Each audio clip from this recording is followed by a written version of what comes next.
Ladies and gentlemen, good morning, good afternoon, good evening, wherever you are, whatever planet you're tuning in from. The special presentation as part of World Unity Week, which begins 99 Days of Peace through Unity. And today we're bringing forward a little presentation from John B. Cobb Jr., youthful 98, who celebrated his 97th birthday, launching the Living Earth movement. Thought it might be a good idea to try to minimize conflict and the potential for nuclear war between the US and China. And I kind of thought that was a good idea too. So we launched a little program just a little over a year ago, filed the Articles of Incorporation. We're not 10 months old, but we are very pleased to have been able to launch a couple of significant programs for helping particularly Americans understand China and Chinese. So we're going to talk a little bit today about John's last book. We laugh about that in Cobb World because he keeps saying, this is my last book, this is my last book. And he's up to 55 or 56 or 57. Who can keep track, right? So, ladies and gentlemen, it is my honor to introduce the legendary John B. Cobb Jr. And you'd like for me to tell a little bit about the book, right? Well, you just start wherever you want. Okay. Well, I'll start by saying 2 or 3 years ago, I came to the very strong conclusion that the real hope for the planet was cooperation between China and the United States. This was the result of repeated appreciation, but nevertheless disappointment with the results of global meetings. There was progress made, and people really worked at it. I don't like to be in position of putting it down, but nevertheless, the people who were really serious about doing something to prevent us from destroying ourselves almost always would say, wonderful advance, but not enough. And why wasn't it enough? Well, because no one nation was prepared to take actions that really might put their nation at a disadvantage in relationship to other nations, to agree to consume less of X and Y, while everybody else was going on at a higher level, was not a probable way in which nations would act. So what could happen that would be a real breakthrough and really make a difference and really model what needs to be done? And I thought if United States and China would jointly come up with proposals that they worked out with the real leaders in the study of what would it take to have a survivable world. And they agreed to, both of them agreed to take those actions. I thought the rest of the world would pretty much fall in line. Frankly, it was the only scenario I could think of that would prevent really horrible things from happening on the planet. So I have been wanting to push, and it was extremely disappointing that about the time I was really developing hope around this, because there was some cooperation going on between US and China. This wasn't just a completely fanciful idea. It turned out that the United States is more concerned to maintain its domination of the planet, that is, its hegemony, global hegemony, than doing any cooperating with anybody. I'll just put it that way. Or taking any real lead in bringing the whole world in the direction we need to go. If you just look at where the energies have gone, they are they have gone toward creating alliances against China. Why China? There are all kinds of reasons given by demonizing China, but they have nothing to do with what the real reasons for, well, they had nothing to do with the reasons for demonizing. China is a threat to the United States, but it's not a military threat. There's no possibility of Chinese armies appearing on the California coast. It's just that would be sheer nonsense. But what there is a danger of is that the United States, having regarded China and Russia as its two major enemies, they have cooperated with each other so that both of them are now part of a second global system alongside of the one that the US dominates. Well, this is a real threat to global hegemony. So I'm not questioning that China and Russia are a threat to the United States if the United States defines its interests in terms of dominating the whole planet and having a single economic market that is very favorable to the transnational corporations. Now, I don't think that goal is particularly beneficial to average Americans. It is not sought for the sake of the well-being of most of the citizens of the United States. It's actually very costly to the citizens of the United States. But it is, of course, it gives great power to the United States, and it's very beneficial to the transnational corporations. And it makes sense from the point of view of modern economists who think the larger the market, the better. The less crossing national lines is costly and problematic, the better. So the United States has taken the view that the most important thing it can do and must do is to maintain global dominance and therefore destroy its major enemies, and China is number one. So just when I was hoping for cooperation, the United States clearly adopted the view that China must be weakened. It must be hemmed in. It must not be able to challenge the global hegemony of the United States. And what was available to play with and to tease China on was Taiwan. I won't go through, but certainly Taiwan's status was a rather strange one, and it's possible to do a great deal with that. So the question was, could we do anything? Could I do anything? But of course, I've also never think just of myself, but of many people with whom I share the concern for a living Earth.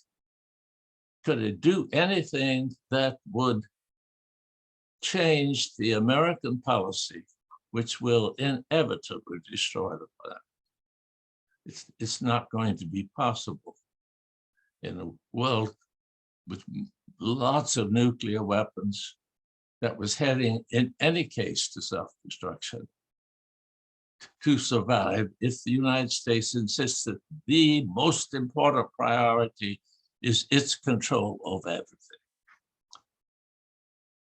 And I thought that the first thing we needed to ask, what was the American people being told that made it accept? But I don't think, when really thought about, makes a lot of sense. Is the goal of controlling a planet that is largely lifeless an ideal goal for a nation? But it's quite to accept a world in which there's more than one center of power, which is, of course, what most nations have done, even empires have done in the past. This idea of a genuinely global empire is the new one. because it's possible now in a way it never was possible before. But this all led me to say, unfortunately, the press, for a couple of years, has been demonizing China. And the great majority of Americans have been moved by that, and the feelings about China have become far more negative, so that a far higher percentage of the American population will accept war against China if that comes about. Of course, they'll blame China for it, because that's what they will be told to do. But it'll be too late. So what I wanted to do was to have some way of challenging and really overcoming the enormous power of American propaganda over the minds of good people. So the book has a lot of attention to how propaganda is inevitable, necessary, can even play a positive role, but can also lead us into self-destruction. And the first part of the book is heavily oriented to trying to help the reader to understand that the reality is different from what is presented. So I would say, number one, help people to understand that what they're being shaped by is not facts, but somebody's way of viewing the facts. And it is oriented in such a way as to make war more likely.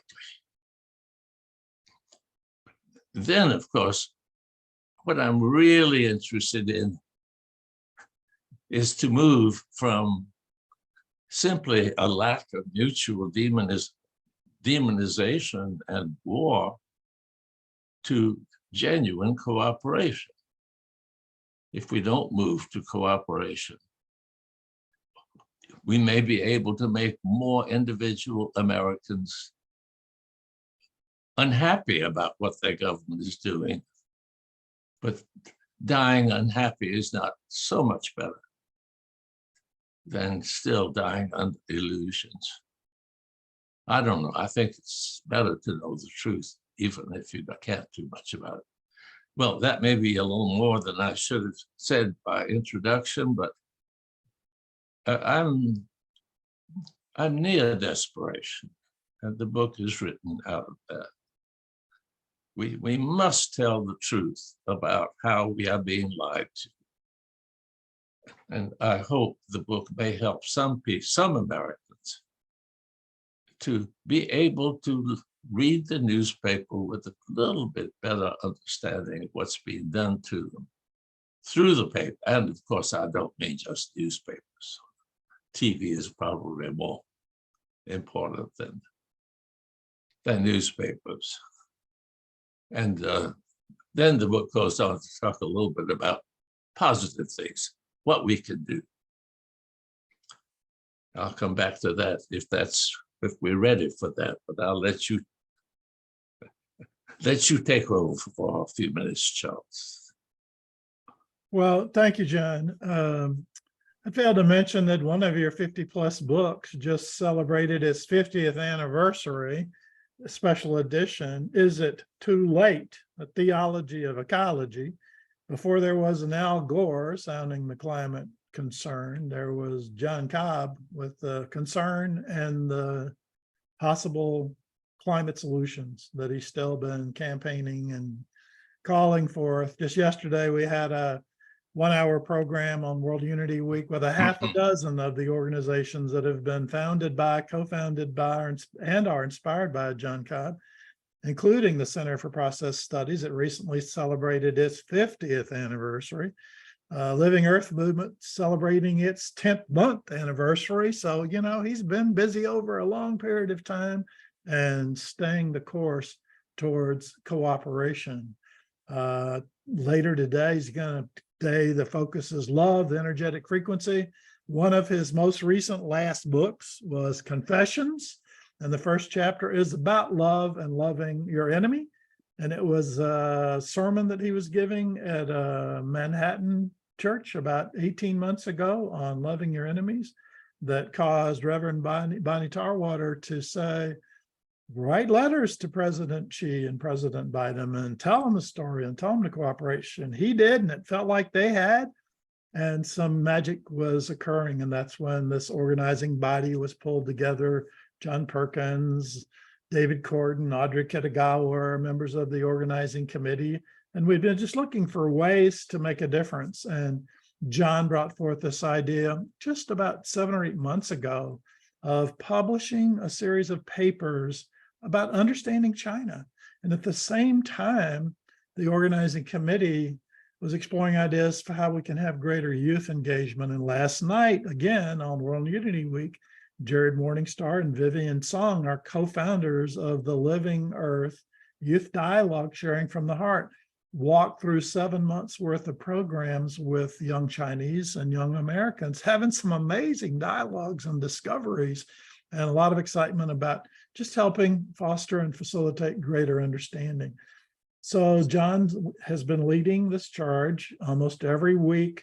Anywhere from 6 to maybe a dozen individuals have been meeting, going through papers, identifying the major topics, and every once in a while we'll have a surprise. Like at one point in time, we were talking about propaganda, and we realized how important it was for us as Americans to understand how different Chinese individuals and governments think and work. So we kind of backtracked. We now have about 12 papers, more or less complete, and we've been looking for the perfect package to share them in. And it just fell into this whole concept of choice point. The US and China are at a choice point, and we either choose to collaborate, cooperate, set aside our differences, and work on these climate solutions and avoid the potential for war, dial down the conflict and the negativity. And we just all believe, those of us who are involved, that yes, Americans can hear, they can care, they can share, they can present enough influence to potentially impact the government agenda. So that's the direction that we've been going. We do have a dozen of those papers. We'll have another chapter in this book about the understanding the youth dialogue program that's being drafted. The recording of the program last night will be made available. So John just wanted to present a little bit more about that. And all of these organizations that he's serving on, I'm just going to say, hey, you know, if John Cobb's on a campaign to dial down, minimize conflict and potential for nuclear war between the US and China, you got any spare change or time you want to help make that so? Like Captain Picard. So here we are. And John's got a number of pieces that he can share with us, and then we'll open it up for any questions or comments or suggestions. I will say that we have been seriously exploring collaborative partnerships. We're affiliated with Unity Earth. We're affiliated with Peace by 2030. We're affiliated with the Holo movement. We're affiliated with the National Committee for U.S.-China Relations and hosted a China Town Hall last fall. We'll do that again. And with the National Committee for Sane U.S.-China, as well as the Pink Pride. So, John, back to you. Well, thank you for putting this in that context. We have developed several projects. One of them has ended up being the idea that so many Americans, but just so many human beings, cannot really listen to the truth about the risks and dangers that face the United States at the present time. And we need to help them organize their lives in such a way that they can hear. And that means that they have to operate in small groups. And if you want to know more about that, there has been a program which Bonnie Tarwater has led. And I think if that catches on, that will make it much easier to get more Americans, enough Americans to make a difference in the ethos, the climate in the United States, because that will have an effect upon the government. So that was one project. The project that I have been personally most interested in is to develop papers that we think tell the relatively objective truth about matters that are often presented in a way that villainizes China. So we have done papers on Hong Kong and on propaganda, because China, of course, whenever the Chinese say something, we just dismiss it as propaganda. When we say something, anyway, I think the objective reality about propaganda is one of the topics that is important to discuss. And we have a paper on that I think is very good.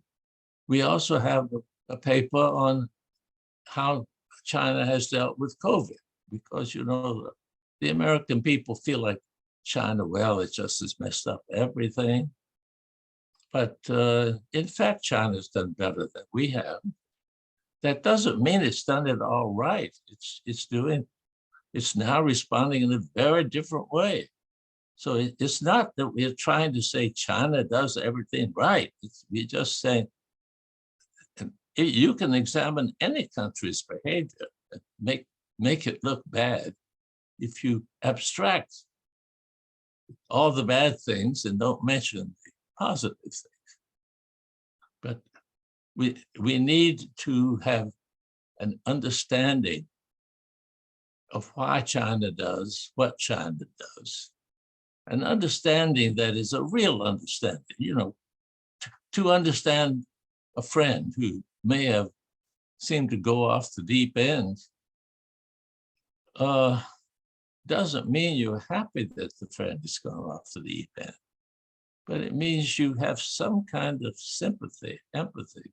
That's what we'll be talking about in a couple of hours in another meeting.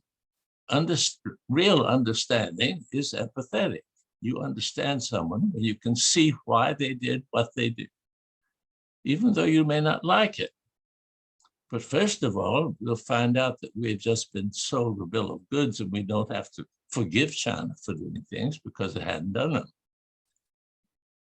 But if we can develop a locus on the web where people who are hearing terrible things about what China is doing and being prepared to say, we've got to punish China for doing that, even if that means nuking it, that people could go and just find out what at least some people who are trying to be objective and fair and not swayed by American imperialistic goals, not swayed simply by what the Chinese government wants out of all of this, can go and say, oh, I see, that's why they did what they did, and feel they're really being improved. If we could develop that kind of a center, it might be that thousands, tens of thousands, hundreds of thousands, I know I'm fantasizing, but we have to hope, people would get used to checking things before they jump to the conclusion that once again, she has gone off his rocket and done something vicious. So that's a project that I care a lot about. And we do have a dozen papers. Not all of them are on exactly that kind of topic.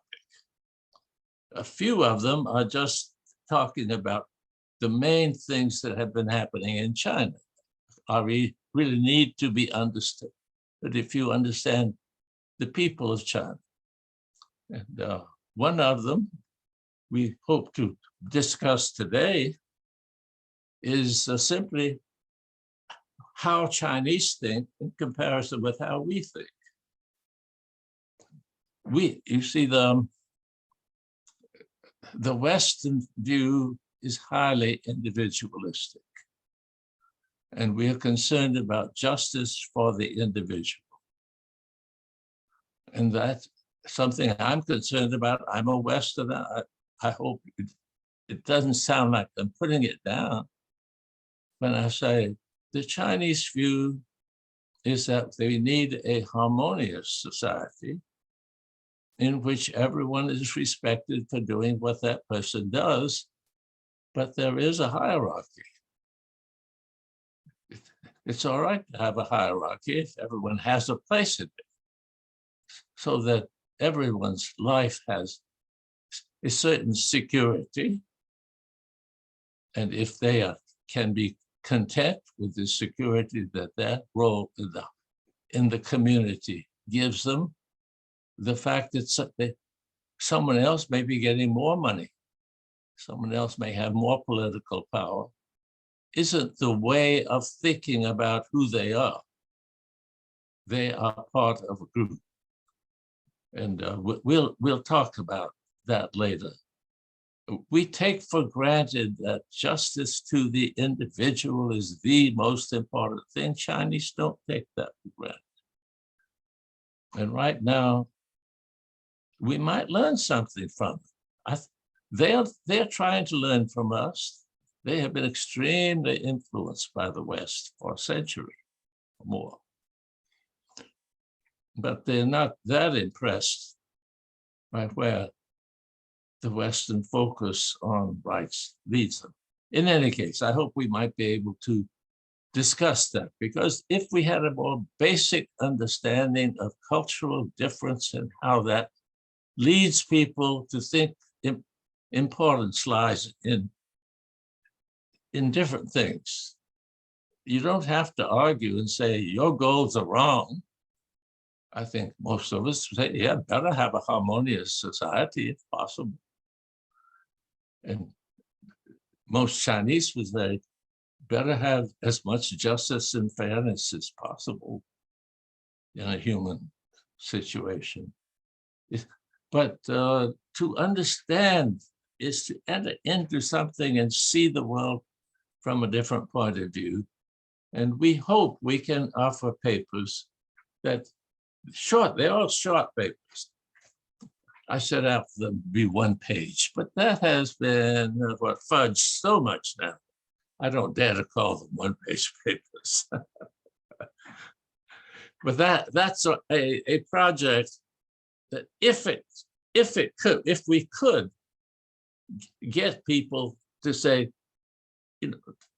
that's a reliable source of information and presents things in a fair way. They don't have to agree with everything. I don't mean we're right about everything, but I'm sure we make mistakes just like everybody else. But I don't know right now where one can go in the American TV world or newspaper world to get a view that I won't call it balanced. The intention is not to take the stuff that comes at us from both sides and balance it. The intent is just to say, what are the most important features of what has happened? And some of them are just statements about what China has been doing while we were doing other things, and we largely ignored it. Not everybody knows that China has lifted 800 million people out of poverty as judged by United Nations standards.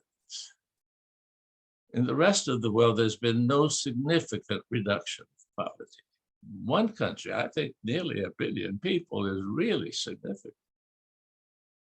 And Americans, I think, should know that if they want to judge China in a just way. We may not like the methods used. Please don't misunderstand. There may be some injustices that have been inflicted, but still to accomplish something like that, whatever the methods and the means, is worth knowing about how it was done. So we want to present information about China that is not propagandistic in tone. But is reliable, and say, if you pay attention to this, you will be able to make judgments about what we should complain about, what we should admire. But we're quite sure, I'll put it back in my larger context for it. We're quite sure that there's nothing so vicious about the Chinese leadership or about the Chinese people or about what has happened in recent Chinese history that it's impossible for us to cooperate.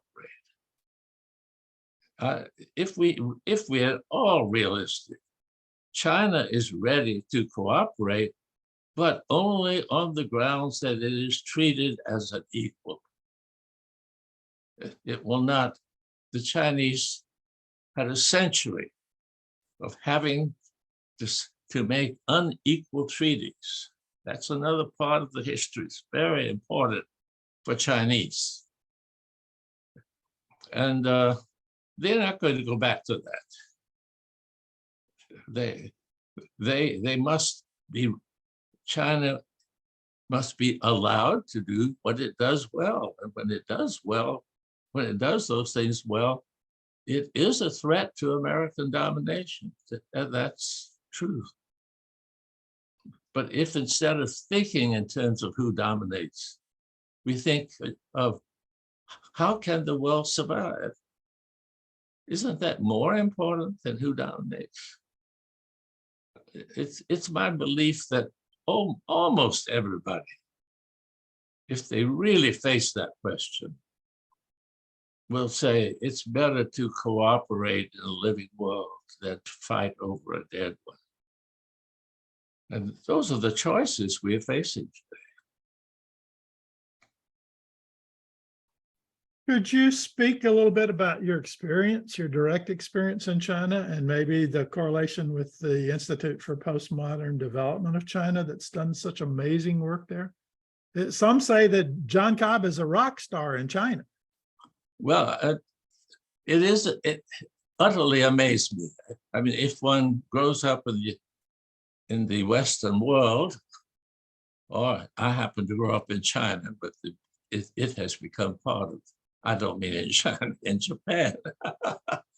And it shows how reliable I am. And Japan, of course, had armies in China during my time there. But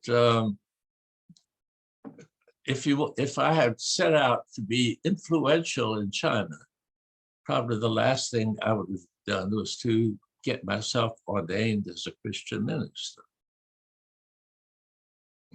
But the amazing thing has been that even though I am a Christian minister, and so I made no attempt to conceal that, and even though this fact has greatly weakened the possibility of my influence in American universities, it hasn't been a problem in China. I think the reason is that the ideas that I'm committed to, the philosophy of Alfred North Whitehead, actually provides us with a world vision, a metaphysics that is more acceptable in China than it is in the West. And we could talk about that after we've read the paper.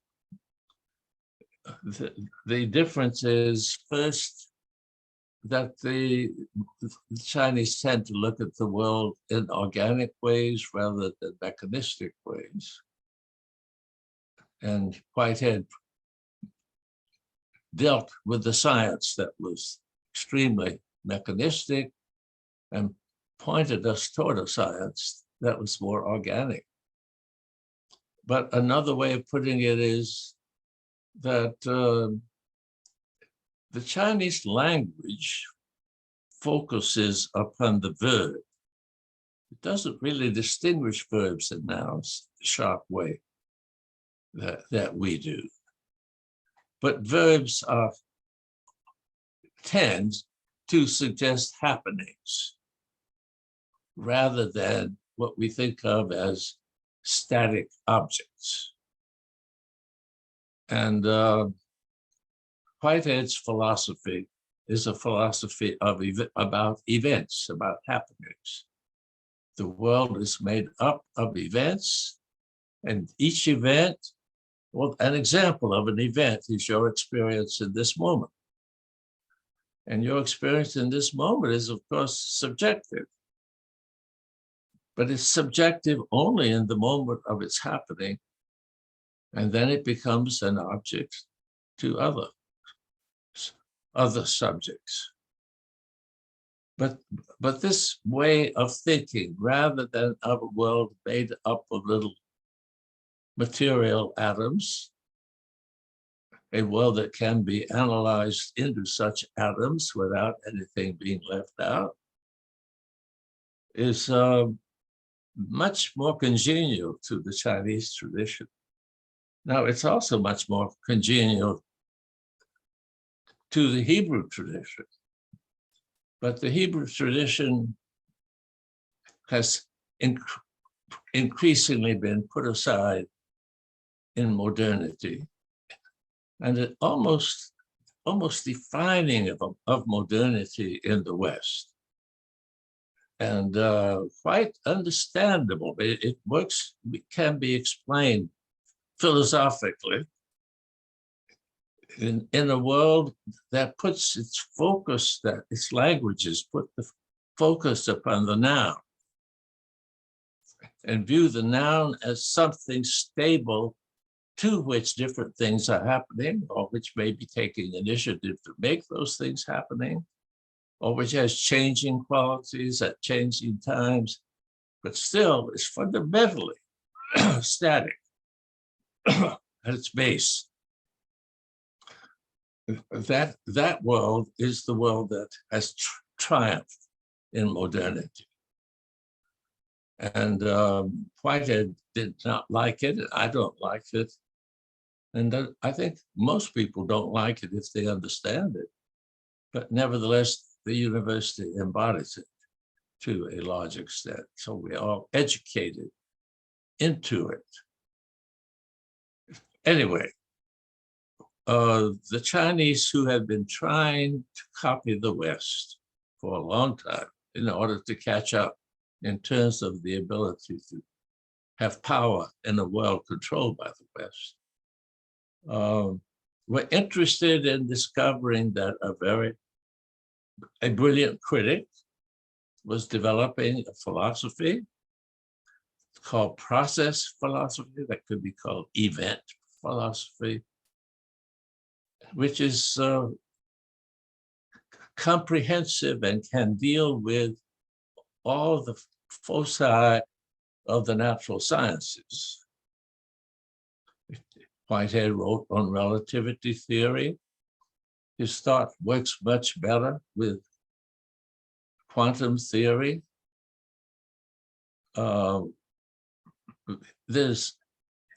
Whitehead's philosophy can deal with all the branches of science, whereas the modern mentality has to just set aside the quantum world and a number of other things. I'm probably wandering around in a confusing way, but I'm trying to say the Chinese recognize this could be important for them. And a very brilliant young Chinese man came to study at the School of Theology in Claremont to study this line of thought. He worked especially with David Griffin. And well, we, of course, were enthusiastic about his enthusiasm for what we were doing. So we made him the leader of a project. But it was better, obviously, in the long run, for our work in China not to be tied to a Christian seminary in Claremont, California. So we developed an independent organization, and it is able to, well, I think it has actually had an influence on the course of thought in China. I'm always hesitant to make statements like that, but Zhe provided significant evidence for that in his presentation. And I know that I'm treated in China in a completely different way from I ever expected to be treated everywhere, or even wanted to be treated. So it's things don't happen always the way that one expects, and that's one of my great hopes, that there will be still more amazing surprises. And I think that the future of the Chinese cultural intellectual system will be different because of influences that I've had played a role in. And that's very satisfying to me. I wish we could. I think that in this country, there's an enormous interest in the wider culture, in the kind of thinking that Whitehead systematizes. So many of the things Whitehead says, people just consider as common sense. But we have not been able to make a breakthrough into the university world, at least not until perhaps very recently. I think it may be happening now.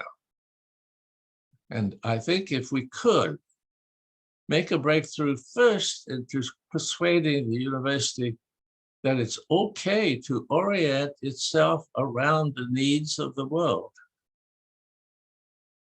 that would be already a wonderful change. And we are making some progress in getting that to happen. And then when we do that, you see, one of the fundamental assumptions of modernity in the scientific field, which has become a much wider than science field, is that the final causes of Aristotle, that means purposes, aims, goals, play no role in the world. The notion that purpose plays no role in the world, it turned out to be a brilliant scientific move, but a humanly, utterly destructive and nonsensical one. But since scientists don't study their own history, it's very difficult to get them to pay attention to the fact that it was a wise choice to focus attention upon efficient causes. But that does not mean that the world has no efficient causes, has no final causes. There might be a breakthrough.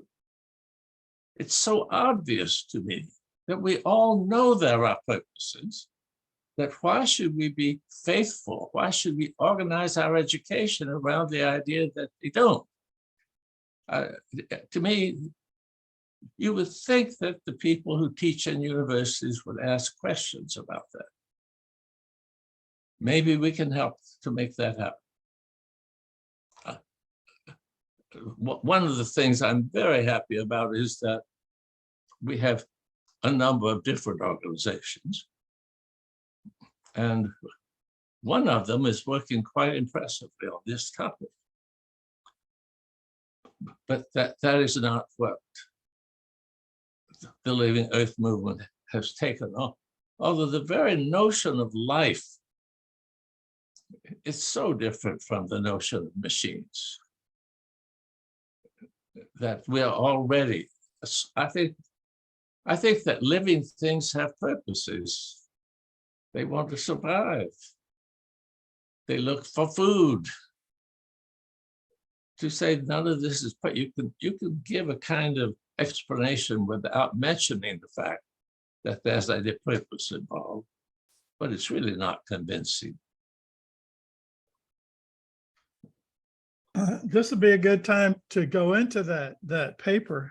I appreciate right. that background. And in the chat, there have been some beautiful references to the accomplishments of the Institute, how 12 million people participated in their 15th Eco Forum, how they just completed the 15th annual John Cobb Common Good Award. Dr. Cobb, among his 50 plus books, was a co-author of For the Common Good with Herman Daly, redirecting the economy toward community, the environment, and a sustainable future. So he's had this on his mind and his heart and soul for a while. Let's go take a look at that paper about the differences. Let's see, with a little bit of luck, I will be able to bring that up for you, John. Are you seeing that paper? Yes. Okay. And you want me to read it? Sure. Is that big enough? Yes, it's okay. From the moment of our birth, we develop our identity. Who am I? What do I care about? How do I see the people around me? Chinese and Americans learn different answers to these questions. Americans learn and believe that they as individuals are most important. For Americans, the me is paramount. Chinese are taught that the group, the family, the village, the school, the workplace, and the nation are most important. Chinese are taught that we is more important than me. American culture, like many Western cultures, is individualistic. Chinese culture is collectivist. The way people eat their meals, their restaurant meals, illustrates this difference. Americans go to restaurants in groups of 2 to 4. Each person orders his or her own dish, a hamburger for dad, a salad for mom, a BLT sandwich for Jimmy, and a bowl of tomato soup for Jane. Chinese go to restaurants in groups, including grandparents, aunts, and uncles, maybe 10 people at a large table. One person is assigned to order dishes. That person understands the dietary. Oops. You're going to show me more. I don't have to control it. I was trying to control it. Okay. That person understands the dietary needs and preferences of the others and requests up to 10 platters of food that all can share. Some tables rotate so that each diner can take what they like from one of the platters. The Chinese see the physical and social world as a collection of, or an extension of, families. They tend to see the big picture, while Americans pay more attention to the details. In examining ancient Chinese landscape paintings like those of Guoxi, a Chinese observer sees the unified harmony of humanity and nature. An American might look at the human figures and ask what this farmer is doing. The Chinese observer considers the farmer as in unity with nature. In time as well as space, the Chinese see history differently. Chinese are taught from early childhood about the thousands of years of history that preceded the creation of the modern Chinese state. They see the similarities and differences between the past and the present. Americans have a much shorter history, thus tend to see other parts of the world, including China, through the lens of the past 50 to 100 years, rather than several hundreds of years. For example, Americans may think of China as starting with the Chinese Communist state in 1949. Because of this shorter view and the negative view painted by American propagandists, Americans know about the excesses of the Great Leap Forward and the Cultural Revolution. Chinese see a general increase in well-being, living standards, longevity, education. since 1949. During his interview, the Chinese premier, Zhou Enlai, Henry Kissinger asked Zhou his opinion about the French Revolution. Zhou answered that it was too early to say. This is an example of an important difference between Chinese and American thinking. The Chinese view of history includes the hundreds of years that preceded the creation of the modern state, especially the period between 1839 and 1939, known as the Century of Humiliation, a period during which Western countries, including the United States, executed wars of conquest and imperial domination over China and forced the then weak Chinese state to submit to 21 unequal treaties that ceded large territories to Western countries and Japan. Chinese will thus concede to the wrongs committed during the Great Leap and the Cultural Revolution, but see these in the context of China breaking out of its dependence on Western and Japanese domination. Chinese thinking is process rather than results oriented. In America, the outcome is paramount. In China, the process of how one gets from point A to point B is also important. In discussing how China would improve its economy, Chinese leader and reformist Deng Xiaoping said that it would be done as one crosses a river by feeling the stones. The difference sometimes leads to conflicts in business or diplomatic relations between Chinese and Americans. Some have said that American culture is like a rock and Chinese culture is like a river. If you put the rock in the river, it will not move, but the river will flow around it, create a foam and a gradual erosion and shaping of the rock to create a harmonious whole. In executing contractual work plans with Chinese companies or government agencies, Americans should not be surprised to occasionally find that the Chinese entity wants plan modifications that are not written into the contract. This is not reneging or backing out. The Chinese representative will want to discuss changes that allow a more efficient realization of the common goal. Chinese children learn relationship rules from their parents and teachers. These rules derive from early Chinese philosophers like Confucius. They include social hierarchies within families and between families and government. In the Chinese language, people address each other according to their profession and rank. Li is Dr. Li, Wang is Teacher Wang, Guo is Manager Guo, and Peng is Driver Peng. Chinese values include values for hard work, obedience to authority, respect for elders, and traditional rituals. Americans strongly believe in values from the European Enlightenment, including individual freedom in political and economic life, and creativity in science and art. These differences do not cause problems unless Americans or Chinese try to impose their values on the other group. Americans have an inherent tendency to try to impose their version of democracy, which includes elections and civil liberties on other cultures, including the Chinese.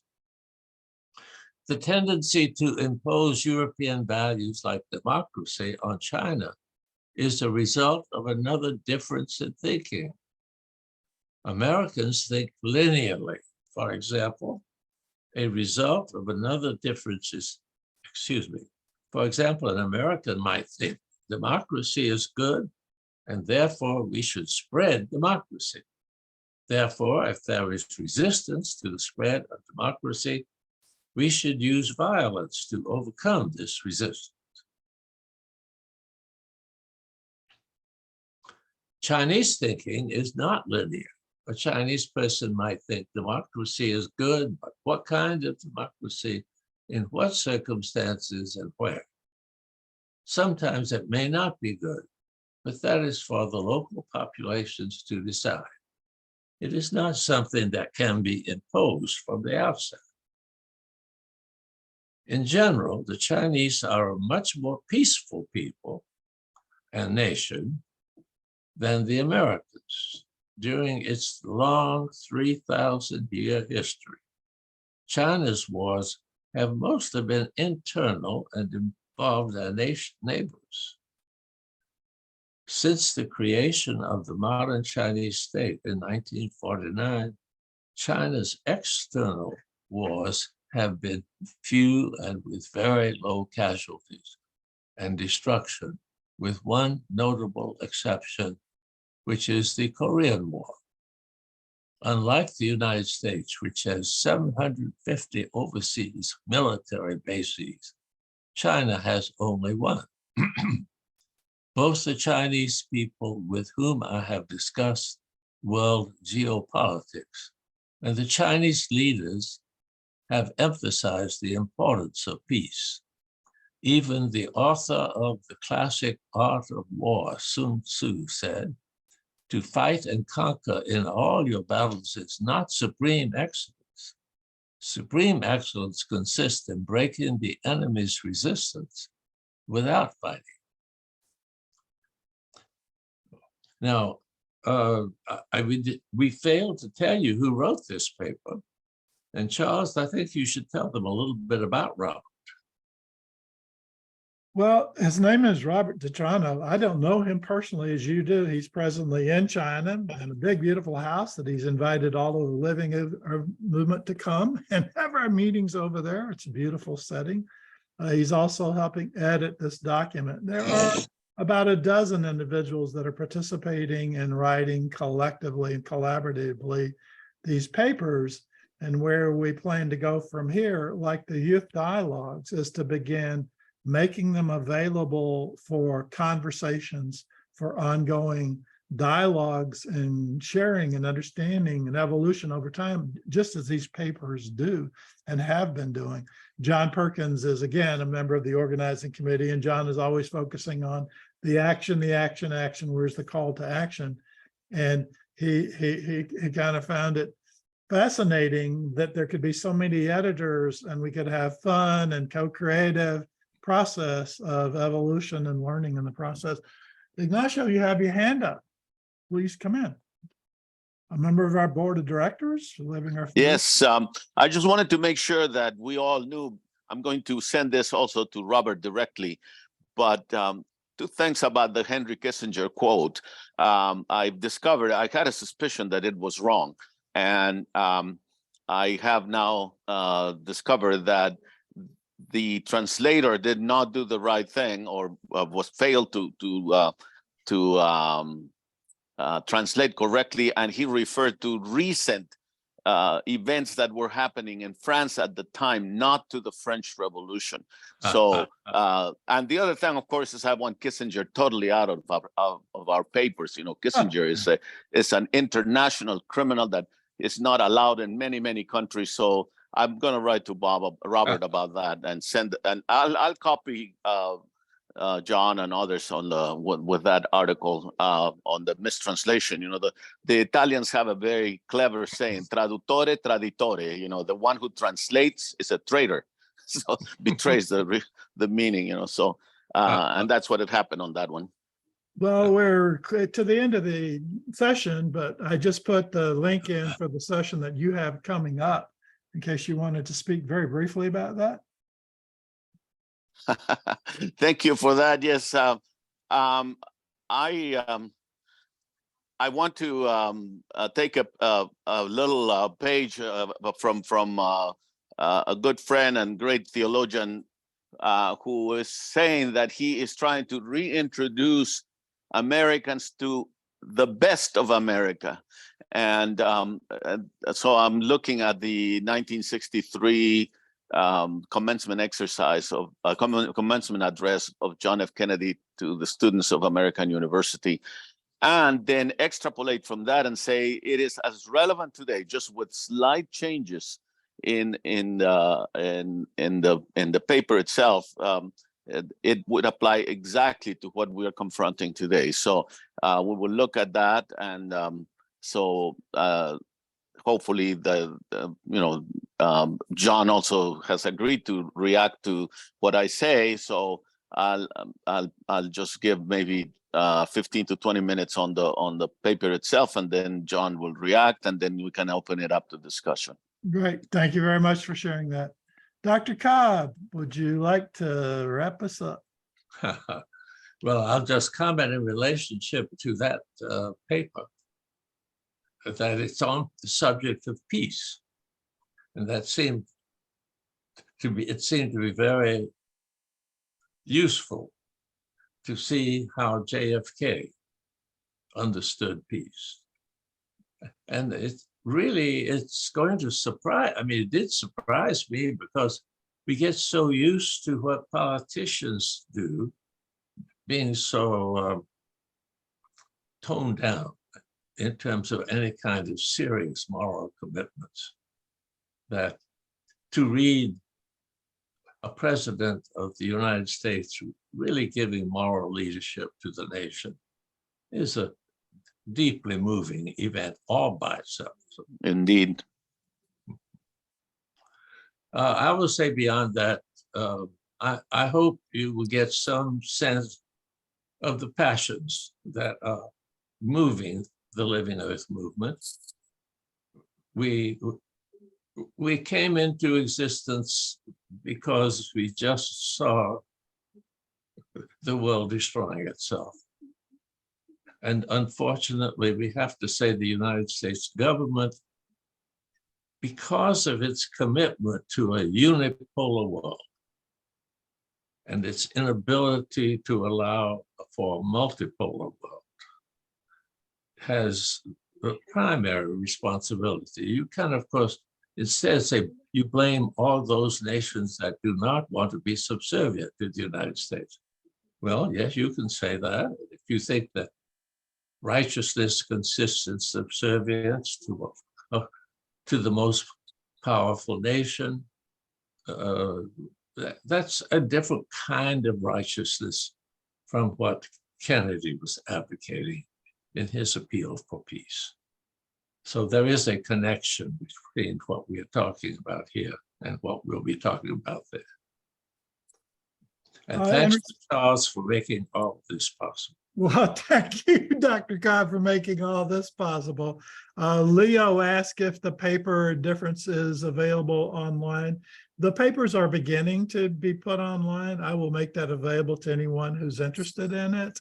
And I did put the how to get involved link in the Living Earth movement if you'd like to receive the newsletter or learn more about the ongoing youth dialogues or the Understanding China papers. You're going to be hearing more and more and more about this, because this is a pretty important time. There are several other global initiatives, including that new Evolutionary Leader Synergy Circle initiated by John Perkins to help move from a death economy to a life economy, as he writes about in his best-selling books on the economic hitman. So thank you one and all for being here today for this grand opening and this introduction to the draft for U.S.-China Choice Point. Thank you very much, Dr. Cobb. Thank you all for being here.